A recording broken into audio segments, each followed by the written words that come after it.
Hello and welcome to this week's episode of QTV. Wow, have we got a fantastic program coming up.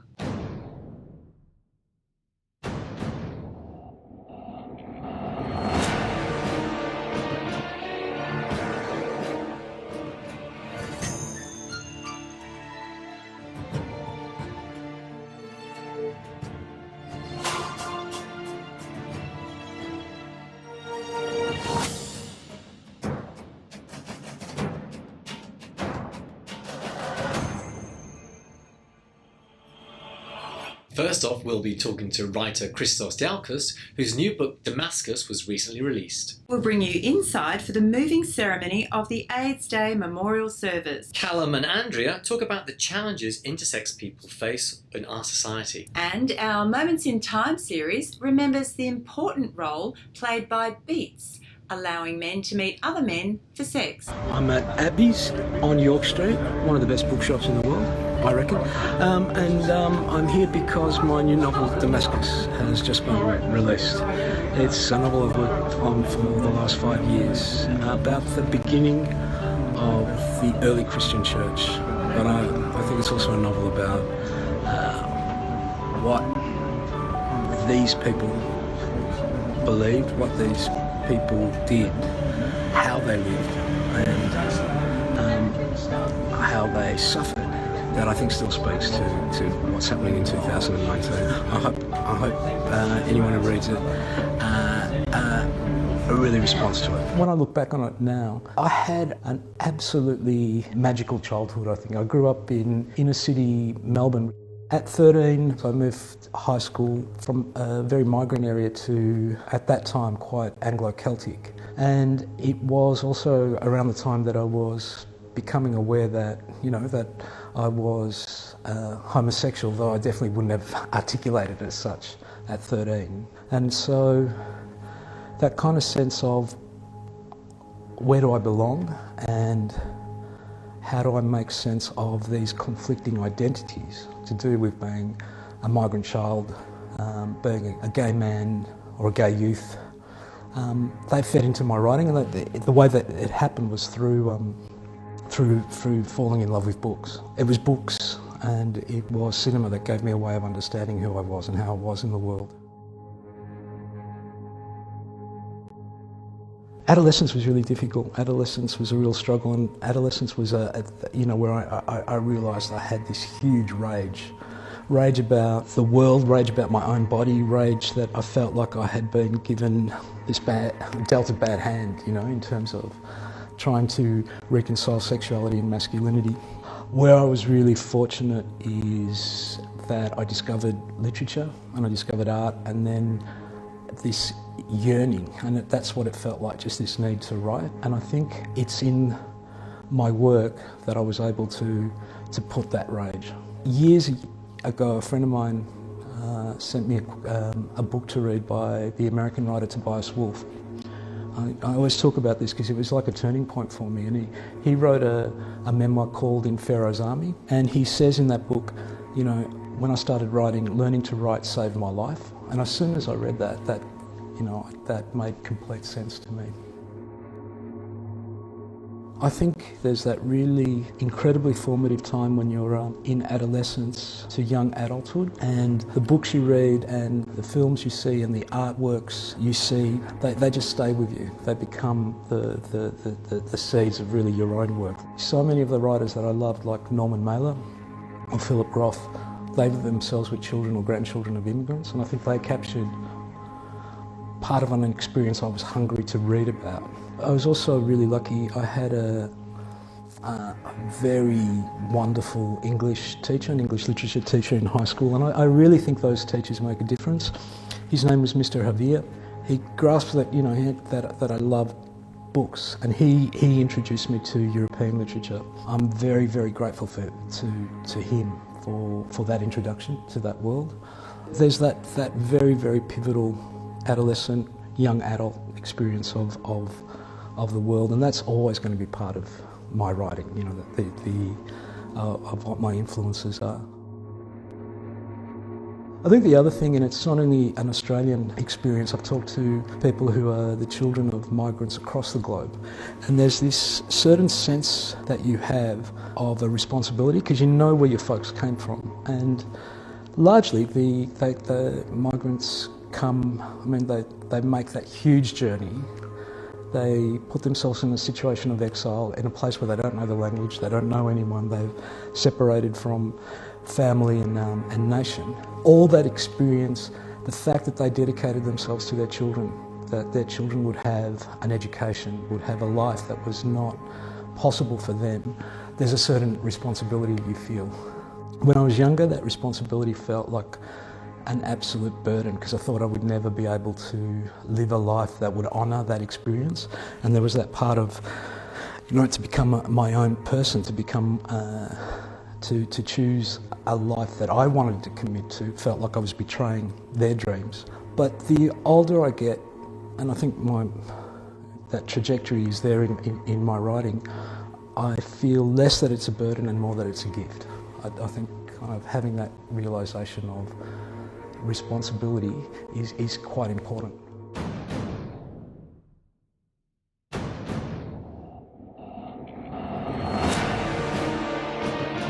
Coming up now, we take a look at the recent AIDS Day memorial service. There was a boy, a very strange, enchanted boy. They say he wandered very far, over land and sea. A little shy and sad of eye, but very wise was he.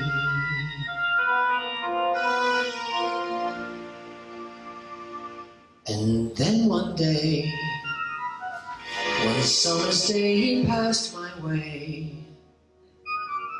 And as we spoke of many things, fools and kings, this he said to me: the greatest thing you'll ever learn is just to love and be loved in return.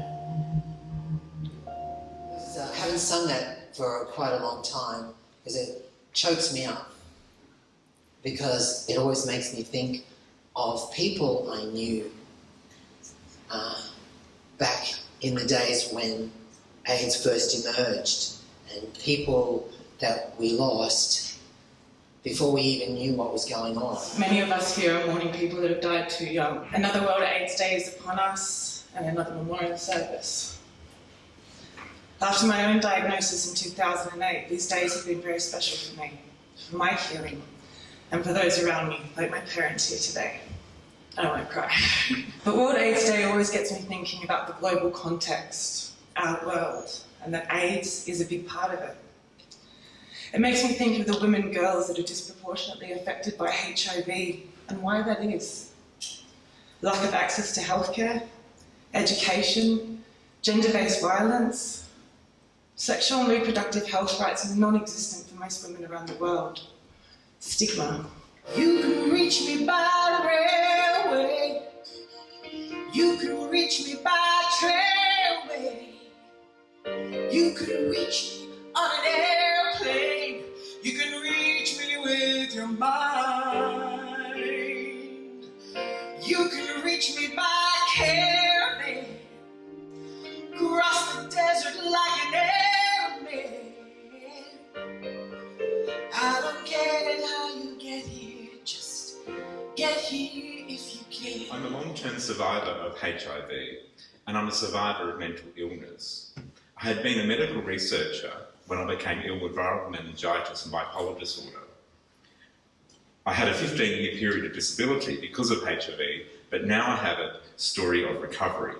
I'm now working peer support in mental health helping other people have their recovery. World AIDS Day is a moment to reflect and be grateful for the lessons that we have learned. Eliminate HIV transmission. But while we are successful in certain communities, we have to roll this out to others at risk. And I think particularly of our Aboriginal brothers and sisters who are still seeing increases in HIV. They don't have access to PrEP. They don't have the same access to testing that we do. And it is our responsibility to change that, to roll that out, to make it available to others in our diverse communities. And now, the end is near, and so I face the final curtain. My friend, I'll sit here, I'll take my place, of which I'm certain. I live a life that's full. I travel each and every highway, but much more than this, I did it my way.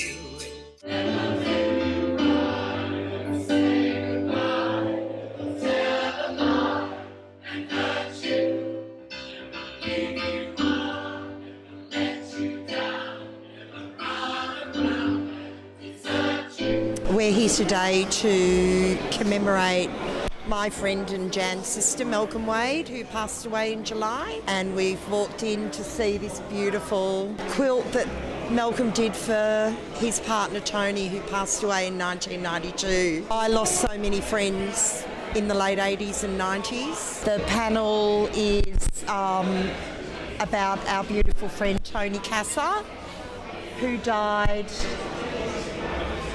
in 1992. To remember and to honour the people we have loved and who have loved us, but who have left us. People who have been tremendously important in our lives. So here, in this space, we'll honour these people we love by stating their name and lighting a candle for them. Left alone with just a memory. Life seems dead and so unreal. All that's left is loneliness. There's nothing left to feel. You don't have to say you love me, just be close at hand. You don't have to stay forever, I will understand. Believe me, believe me.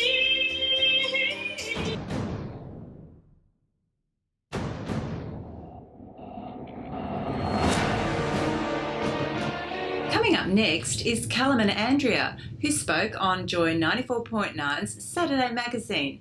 Then we'll remember the past role played by Beats. People think that intersex is rare. Is it really rare? It's like 1.7, the estimated 1.7% of the entire population, which is apparently the same amount of redheads in the world. Oh, right. And that can be a conservative estimate depending on how many variants you actually include. Right. So what does that mean? Well, come on, Andrea. Plain speak English. Okay. There are 40 different types of intersex. So Klinefelter's being the most common, but there's androgen insensitivity syndrome, complete androgen, CAH. I'm not going to go through them. many. I'm selfish. I just consider worrying about my own variant, which is being a mosaic. Right. Now, you'll have to tell us what a mosaic is, because it's a term that I'd never heard about till this morning. I have two sets of chromosomes. So some of my cells are XX and some are XY. What percentage? I have no idea. And I was born with two different types of gonads. one testy, one ovary. Wow. So it's a bit confusing. So that's what mosaic means. Well, typically it's a mosaic. A mosaic is a person who has two sets of chromosomes. One of the myths is everyone is either born male or female. Now, that's not true. Sex is a spectrum. Yeah. My variation, intersex variation, is called hyperspadias, and that basically means that somewhere in between, vagina and penis, my genitals developed, and they didn't. I suppose they didn't develop fully into a penis, but somewhere before that in the spectrum. Gender dysphoria or transgender is you believe that you should have been born in the opposite sex, whereas an intersex person has a variation or a deviation from what is considered normal for male or female bodies. So an intersex person can be straight, gay, lesbian, bisexual, asexual, and they can identify as female. And they can flip-flop as well. Yeah. Like, it's this is where people get confused, isn't it? Well, there's equal portions of LGBT people within the intersex community. It's an almost exact replication of the broader community. Yeah. So tell us about the term intersex, because that in itself is interesting.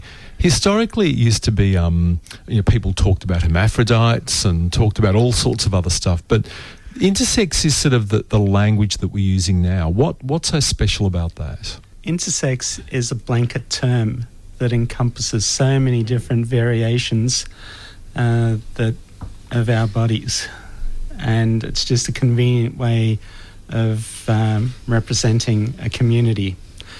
It used to be called hermaphrodite or hermaphrodism,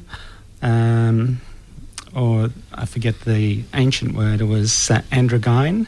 Then it became hermaphrodite, and now since the I think it was a German scientist or paediatrician that created the term intersex in the 1930s. And then in the 1950s, it was taken up by the British Paediatric Society, I believe. So it's just a blanket term to describe people with bodies that just do not represent male or female. But it's been politically sort of adopted by the intersex community, so to speak. I think it helps us to have community. Yes. Just having a word that glues us all together. Yes. And it sort of still gives us a little bit of an anonymity in the way that, like, when we talk to specialists, we talk about our own variant specifically rather than in broader terms. So you don't need to describe yourself as being a 46XX, 46XY person. No. You can just say I'm intersex. Exactly, because that would be meaningless for most people, wouldn't it? It is. And as is, you've actually seen the resource paper, or the government resource paper. I referred to that earlier on, yes. And it is a really good start. It does have a lot of flaws in it. As a community, we have been consulting with the government for the past 3 years to produce this one document.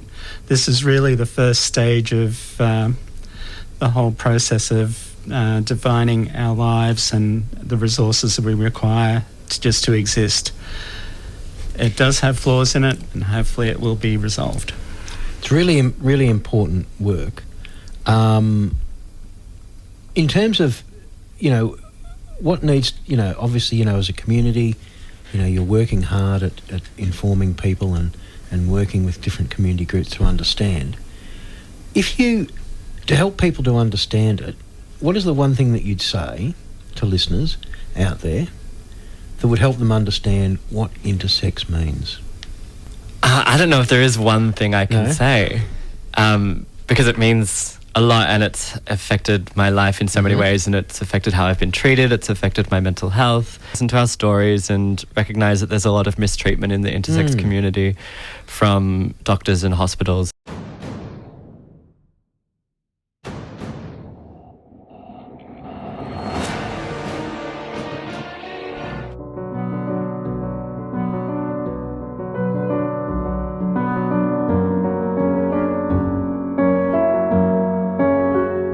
Before Before social media put direct anonymous communication in everybody's pockets, men looking for sex with men had a much harder time of it.